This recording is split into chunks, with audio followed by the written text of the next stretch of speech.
नमस्कार, स्वागत है आप सभी का। मैं हूं हिमांशु और आप देख रहे हैं हलचल इंडिया। बेबाक खबर तेज असर। आइए नजर डालते हैं आज की खबरों पर। उत्तर प्रदेश के मुजफ्फरनगर में एक विवाहिता शादी के दूसरे दिन से ही दहेज की अतिरिक्त मांग को लेकर पति माधव सिंघल और ससुराल वालों द्वारा लगातार उत्पीड़न का शिकार होती रही। आरोप है कि सहारनपुर निवासी ससुराल पक्ष ने दीक्षा को बंधक बनाकर पीटा, उसका गर्भपात कराने का प्रयास किया और जेवर छीनकर घर से निकाल दिया। वहीं सुसाइड केस में फंसाने की धमकी तक दी। न्याय पाने के लिए दीक्षा ने पुलिस से शिकायत की, लेकिन मामला जब महिला थाने पहुंचा तो आरोप है कि वहां पर उसकी शिकायत वापस लेने और ससुराल लौटने का दबाव बनाया गया। इस मानसिक उत्पीड़न के चलते दीक्षा थाने में ही बेहोश होकर गिर पड़ी। मामले को लेकर समाज सेवी और राष्ट्रीय सामाजिक संस्था के अध्यक्ष मनीष चौधरी परिजनों के साथ थाने पहुंचे, जहां उन्होंने आरोप लगाया कि महिला थाने में पीड़िताओं पर ससुराल से समझौते का दबाव बनाना बेहद दुर्भाग्यपूर्ण है। दरअसल मामला मुजफ्फरनगर के महिला थाने का है, जहाँ एक विवाहिता ने महिला थाने में तैनात पुलिस कर्मियों पर समझौते का दबाव बनाने और शिकायत वापस लेने का दबाव बनाने का आरोप लगाया। दीक्षा ने साफ कहा कि वह अब ससुराल नहीं लौटना चाहती, क्योंकि पति सास ससुर लगातार सोने का कड़ा, चैन और एसयूवी कार की डिमांड कर रहे हैं, जबकि शादी से पहले ही लगभग 30 लाख रुपए खर्च हो चुके हैं। समाज सेवी मनीष चौधरी ने कहा कि महिला थाना पीड़ित महिलाओं की अंतिम आस होती है और यदि वहीं पर अन्याय होगा तो महिलाएं कहां जाएंगी। उन्होंने जल्द ही एसएसपी से मिलकर दीक्षा को न्याय दिलाने की लड़ाई लड़ने का ऐलान किया। पहले दूसरे दिन से ही मुझे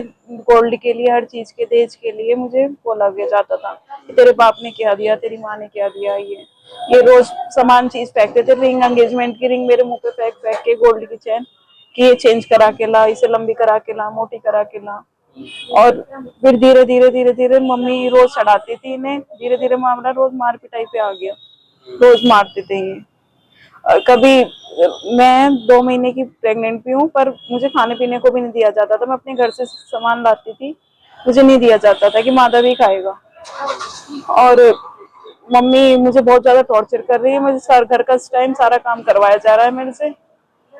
और मतलब ये अभी इनका बर्थडे आने वाला है 5 तारीख का। इन्होंने कहा मैं हमने अपने दामाद को गोल्ड का कड़ा दिया है, तुम भी अपनी माँ से गोल्ड का कड़ा बनवा के लाएगी। और मेरे पापा मम्मी को गालियां दी जाती थी। खुद मेरे पापा को बहुत गंदी गंदी गालियां और मम्मी को भी। लड़का क्या करता है? लड़का का क्या नाम है? ये माधव सिंघल। ये इनकी सूरज यूनिफॉर्म स्कूल ड्रेस का काम है, यूनिफॉर्म मैन्युफैक्चरिंग। क्या चाह रहे हो?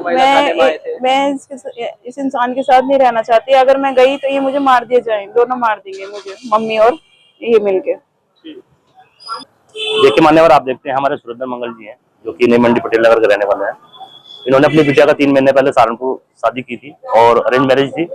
अपनी शक्ति के अनुसार उन्होंने जितना भी हुआ बच्चे को दिया भी है, लेकिन सहारनपुर निवासी जो इनकी ससुराल है, उन्होंने 3 महीने लगातार उनको प्रताड़ित करते हुए हो गया। कहीं दहेज के नाम पर, कहीं किसी चीज के नाम पर। कभी चेहरे को देखकर वो बताते हैं कि मुझे कोई और लड़की पसंद थी, मैं तुम्हारा चेहरा नहीं देखूंगा। मतलब ऐसी ऐसी बातें बता करके इसको टॉर्चर किया गया और कहीं ना कहीं घर में इसको बंधक बना करके मारपीट भी इसके साथ की गई है। अब जैसे कि आज हमें पता लगा था, सुरेंद्र मंगल जी का फोन आया तो हम महिला थाने पहुंचे थे।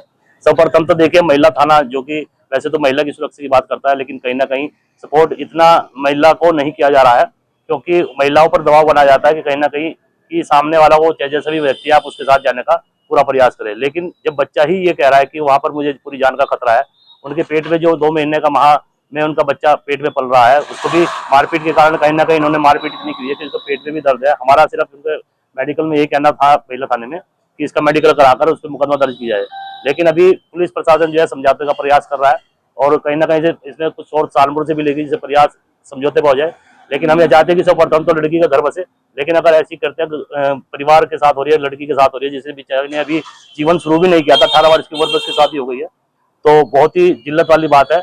और कहीं ना कहीं अभी बच्चा आप देख भी रहे थे कि जैसा अभी थाने में एप्लीकेशन दे रही थी तो वो चक्कर खा के गिर भी पड़ी है, लेकिन उसको इलाज के लिए अभी अस्पताल ले जाया जा रहा है। अगर पहले उसका ट्रीटमेंट कराया जाएगा। महिला थाना ने इंचार्ज ने इनसे लिखित में मांगा कि आप लिख के दीजिए कि मैं उसके साथ रहना नहीं चाहती, लेकिन अभी तक जब तक कोई फैसला नहीं हुआ तो ये लिखने वाले मेरे साथ कोई ऐसी बात नहीं है। फिर भी पहले हम बच्चे को अस्पताल दिखाएंगे, उसका पूरा ट्रीटमेंट कराएंगे और अगर जरूरत पड़ी तो कप्तान साहब से मिलकर इसमें मेडिकल कराने की, इनकी बच्चे की जाँच की कार्रवाई के लिए मांग की जाएगी। और हम यही चाहते हैं कि इस बच्चे के साथ न्याय हो, क्योंकि ये परिवार आप देखते हैं बिल्कुल सभ्य परिवार है। लगातार कई वर्षों से जो रामलीला से भी जुड़ा हुआ है, पूरा एक सुंदर और धार्मिक परिवार है। तो ऐसे परिवार में ऐसी स्थिति हो रही है तो बहुत धन्य है।